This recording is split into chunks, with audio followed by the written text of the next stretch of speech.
Nos encontramos en República Dominicana y estamos en la FES en el marco de lo que ayer fue la presentación del foro Múltiples Dimensiones del Cuidado en América Latina y el Caribe, donde se presentaron diferentes informes, todos muy potentes, de temáticas muy potentes. Hoy, en la segunda jornada, es un encuentro para hablar con representantes de base de los territorios, mujeres de diferentes lugares, tanto de la lógica sindical, pero también trabajadoras de la tierra, de algunos lugares de Dominicana, que bueno, tiene una interrelación muy potente entre las dos cosas, porque parte de lo que se estuvo hablando en los informes de ayer tenía que ver con las economías feministas.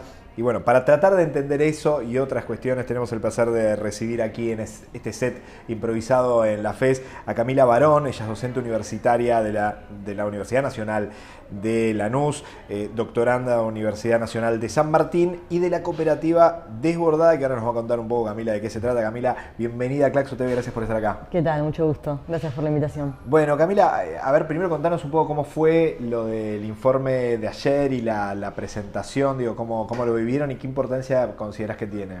Bueno, el informe de ayer, todo el panel, ¿no? Y la discusión que se estuvo dando creo que es muy importante porque confío en que los sistemas nacionales de cuidado y las políticas de cuidado que se están discutiendo a nivel América Latina tienen este potencial, lo que nosotros decimos como el potencial transformador, y son una oportunidad para consolidar y tratar de que las luchas feministas y que los movimientos feministas han logrado en la región se plasmen en cambios reales en las condiciones de vida de todas y todos, ¿no? Entonces, esas son como las discusiones que estamos teniendo y las posibilidades de que sean efectivamente transformadoras o no, también se juegan en estas críticas y visiones también, críticas de, bueno, lo que se logró y lo que no se logró, ¿no?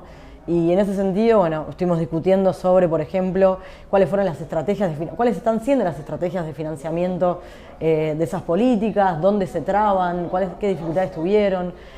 También un trabajo muy interesante sobre los cuidados comunitarios y, bueno, el peligro de que sean una refamiliarización o una repauperización de ciertas políticas, y al revés, cuando esos cuidados comunitarios pueden potenciarse y, por ejemplo, reponer los tejidos sociales que las crisis económicas destruyen, ¿no? Entonces, bueno, sobre todo esto somos muchas las que venimos trabajando y aportando en este sentido, y siempre también no con una pata en el movimiento feminista, en la organización política, en los trabajos de bases y también en la academia, ¿no? Y me parece que acá también es donde se ve esa retroalimentación tan necesaria, ¿no? De no pensar desde una torre de marfil, sino siendo partícipe de estos movimientos que han sido, bueno, vienen siendo muy transformadores y muy ricos en nuestro continente.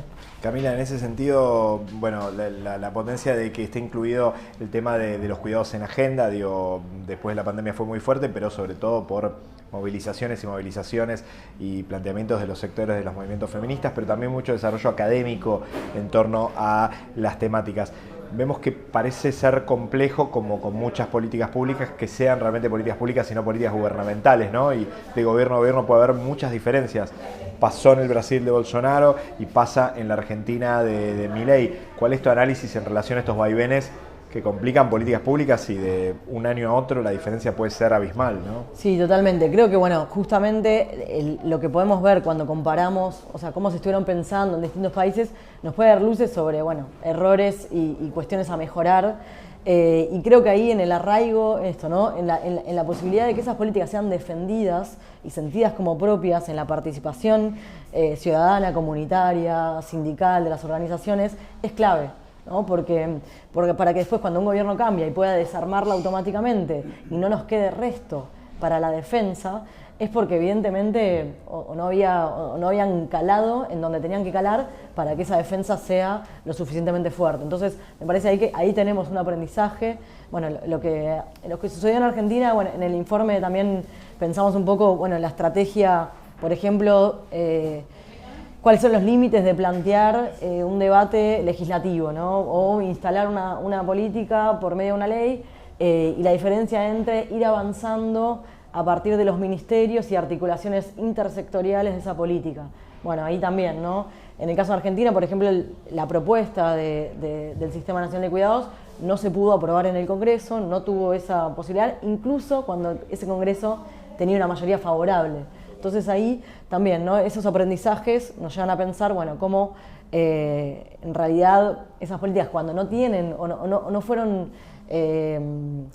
defendidas o articuladas lo suficiente durante un tiempo como para que la población las pueda defender, después también son más fáciles de echar hacia atrás.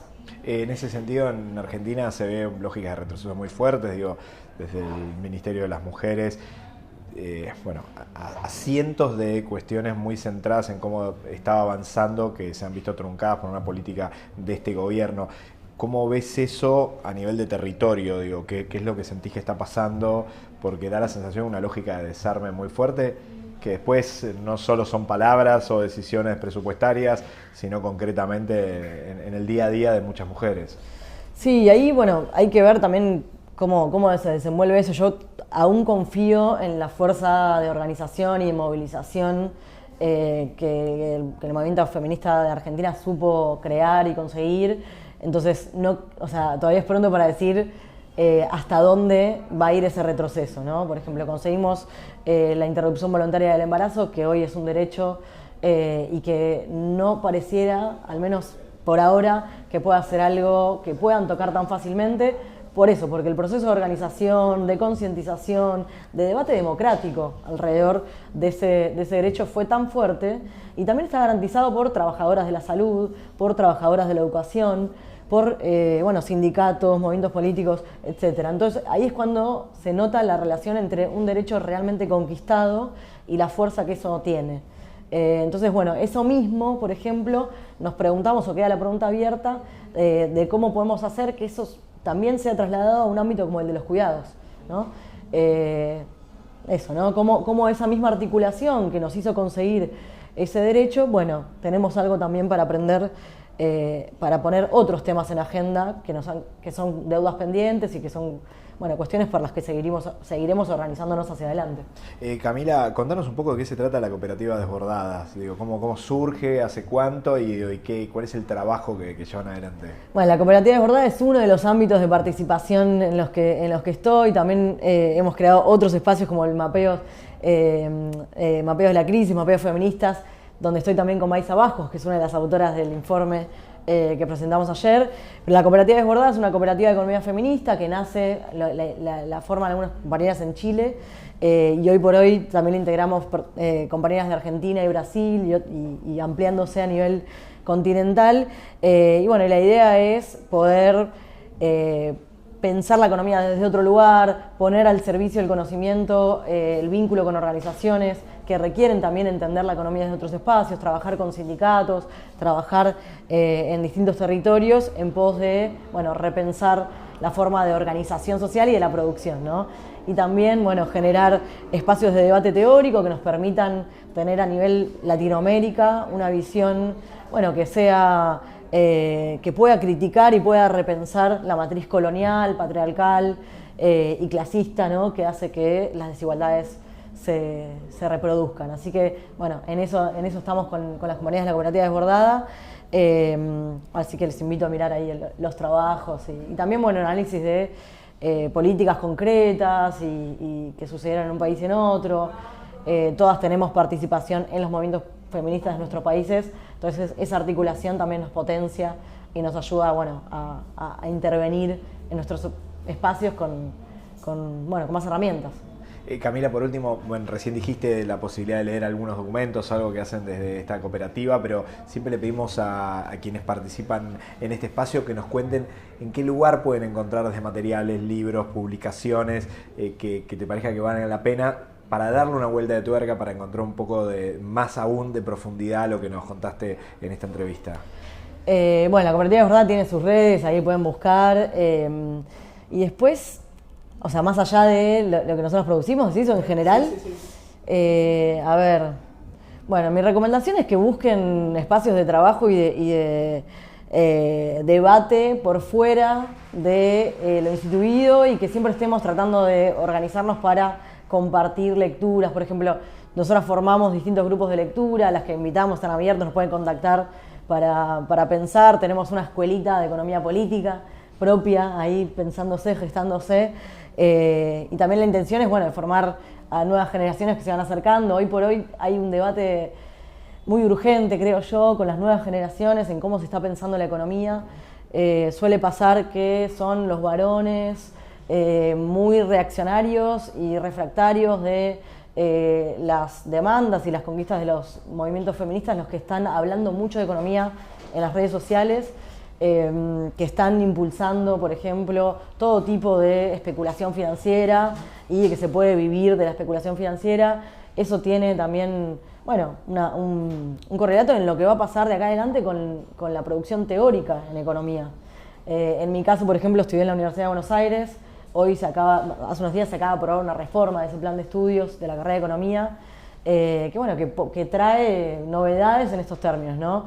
Y que hay que estar atentos a esas cuestiones porque, bueno, la ofensiva y la derechización y el avance de las derechas a nivel continental también implica esto, que podamos pensar cuál va a ser la formación de los y las economistas de acá a 10, 15, 20 años y que podamos intervenir en ese campo defendiendo los espacios de articulación crítica y de pensamiento crítico, que defiendan sobre todo, y que estén pensando la desigualdad como un problema, ¿no? Porque las derechas lo que están planteando es la desigualdad no es ningún problema, no existe nada como la justicia social, eso es un invento, eso es un robo.